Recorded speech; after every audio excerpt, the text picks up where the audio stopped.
of inclination. Compatibilism. Freedom of inclination is incompatible. I'm sorry, no, I said that wrong. Libertarian freedom is incompatible with divine regulation of what we do. Right? Isn't that true? If we have libertarian freedom, we can choose otherwise. We have this power of contrary choice. Then God cannot regulate the choices we make. Right? And Arminians are very happy with that conclusion. And again, God is hands-off. He gives us libertarian freedom. He says, you make the choice. And, oh my, I don't like that, but I'll do my best to try to do something to bring good out of that. So Arminians are very happy with the idea that God gives us libertarian freedom, but in that, He then accepts the limitation of His ability to regulate what happens on this earth because we have freedom. But with freedom of inclination, it is compatible with strong sovereignty, or a sense in which God regulates all things. How does that work? Because God has the capacity to work within our own lives and within the environment in which we live to ensure that the highest inclination we have, the strongest desire we have, will be that which fulfills His ordained purposes. So those two things can go together. Joseph's brothers end up having as their highest inclination selling him to Egypt. That fulfills God's ordained purpose for what they do. Yet, they do exactly what they most want. They are culpable. They are guilty. But God regulated what they do because of the good He sought to bring through it. God is praiseworthy.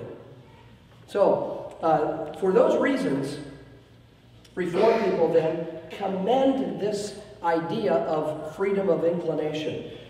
If you are interested in this further, of course I talk about this more in God's Greater Glory, but, goodness, get Jonathan Edwards' treatise on the freedom of the will.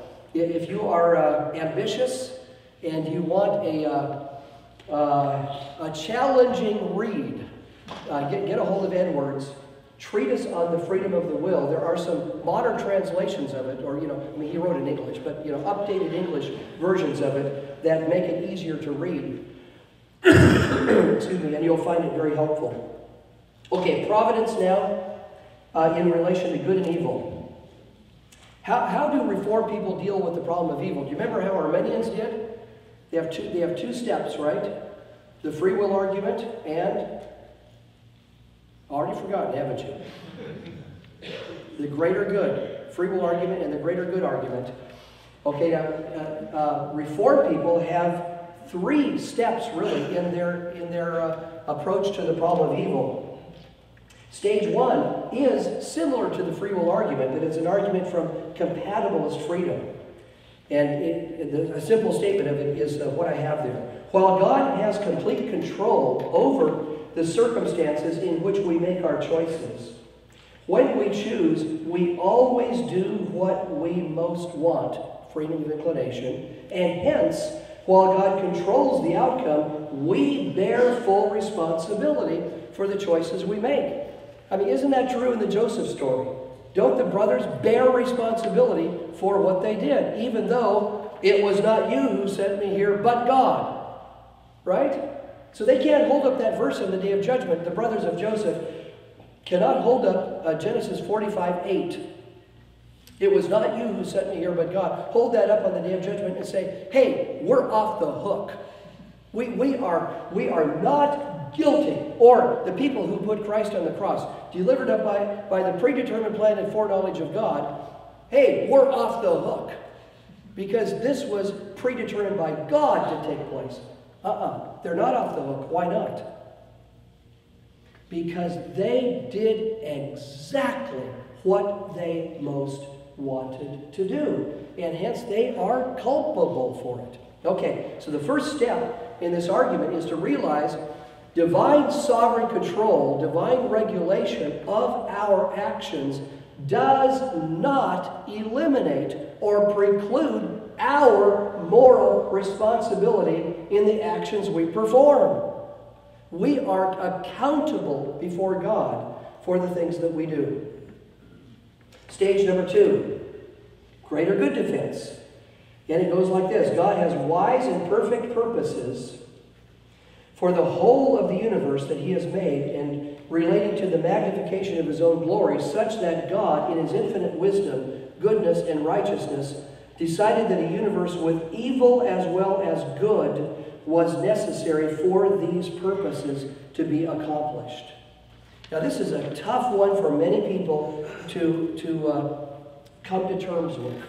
And it simply states this, that one of the reasons that God is justified for creating a world in which there is evil is because he knew that evil, sin, and evil that would come through it was necessary in order for greater purposes to be accomplished that could not have been accomplished apart from the sin and evil that is here.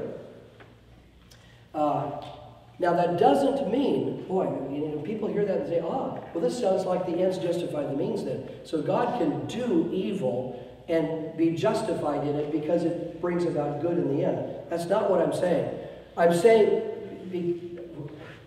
saying that God purposes evil because of the good that will come, but that doesn't mean he does that evil. We do the evil. So don't forget point number 1.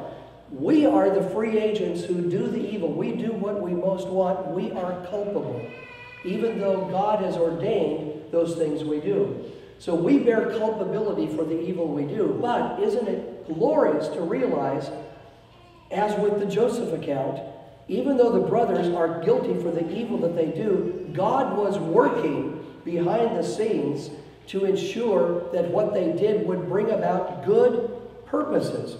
You meant it for evil. God meant it for good.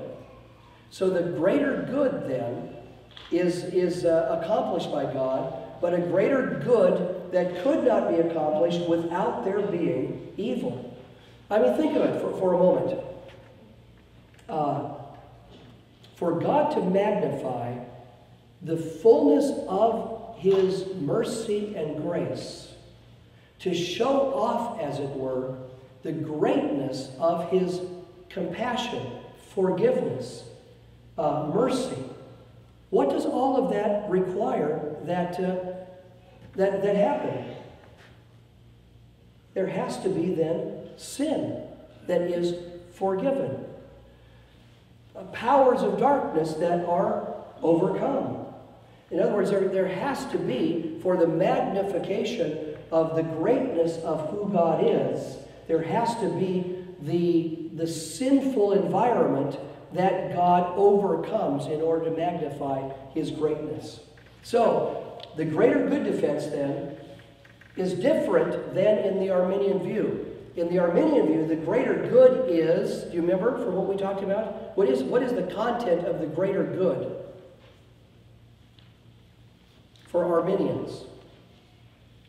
Well, God knows that the good that we do will outweigh the evil we do with our freedom. But the greater good for Reformed people is not, weighing the amount of good or evil we do, but rather the good God will bring about for his glory through the evil that takes place in the world. Okay, then the third stage in the argument in regard to the problem of evil, specific permission. Divine permission in nature and in human choosing of just those things which he could, if he so chose, prevent.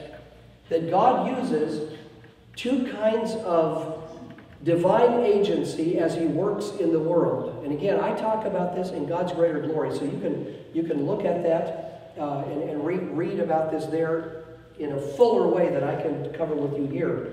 But God works in the world with two kinds of divine agency. Now, I don't want to confuse you. We have talked earlier about two kinds of agency, human agency and divine agency. Okay, compatibilism, right? Now I'm talking about just divine agency.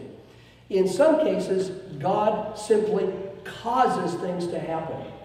makes them happen directly, as it were, like regeneration.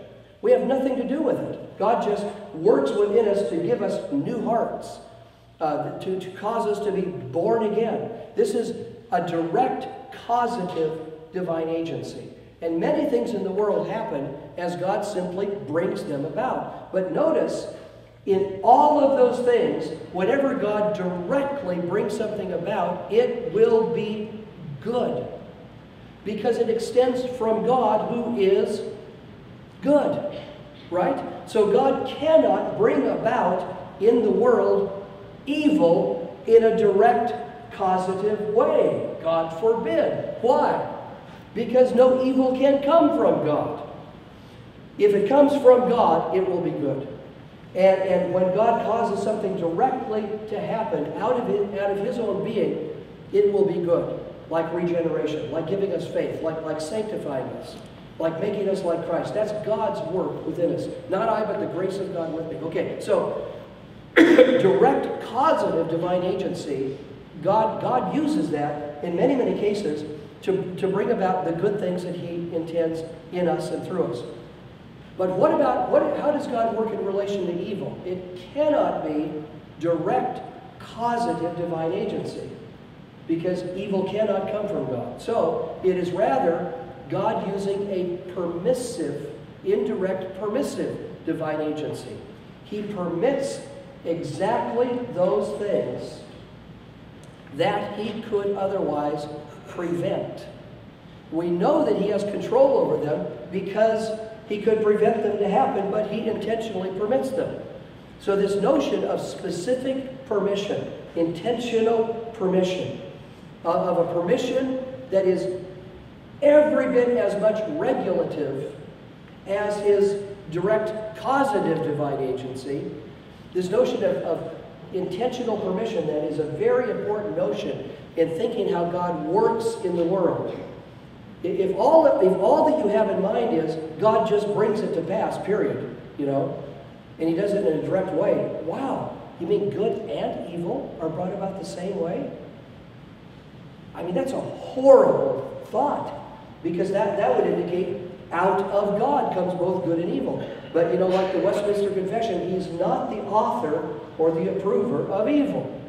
So evil doesn't. So his relationship to good has to be direct, causative divine agency. But by the same token, His relation to evil that takes place in the world has to be indirect, permissive divine agency.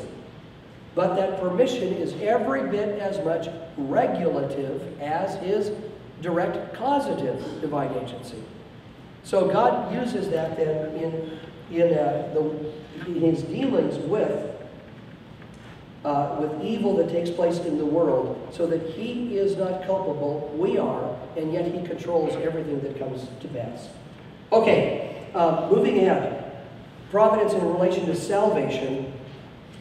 Obviously, the doctrine of unconditional election is a very important doctrine.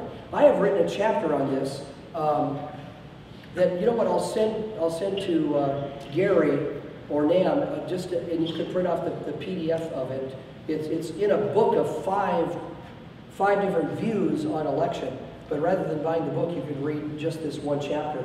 And so I'll send that to you. Or have I sent it to you before? No. Okay, I'll send it to you. And you could look at that if you want to. It's an argument for, it's a long chapter, it's like 80 pages, I think. But it tries to unpack the biblical and theological argumentation for holding to unconditional election, which means, election means in the Reformed tradition, God is the one who chooses us. And we only come to faith in Christ because He first chose us and worked within us to bring us to faith. In the Arminian notion, it's the opposite. Who is the one who initiates us coming to faith? We do. We do. And so God looks ahead of time down the corridors of history, and because He has foreknowledge, He can see all the things we're going to do. He sees those people who, when they hear the gospel, choose to come, and so He elects them. So God chooses us because we've chosen him. That's the Arminian notion.